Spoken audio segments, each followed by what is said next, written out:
ბაჩუახალაიესა და მასთან ერთად ბრალდებულების სასამართლო პროცესზე ინციდენტი მოხდა საქალაქო სასამართლოში მიმდინარე პროცესზე, რომელიც ეგრეთ წოდებული ნავთლუღის სპეცოპერაციის საქმეს ეხება. თავისუფალი თაობის წევრები შეიჭრნენ სასამართლო დარბაზში.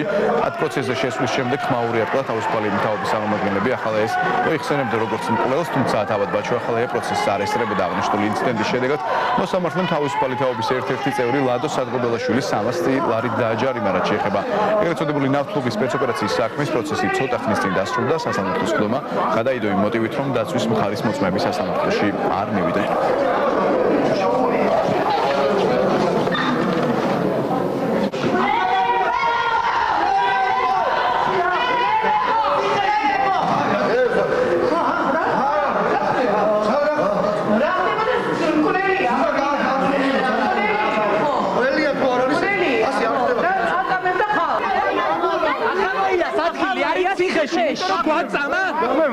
მოკლა ხალხი ეს ადამიანი იმსახურებს ციხეს.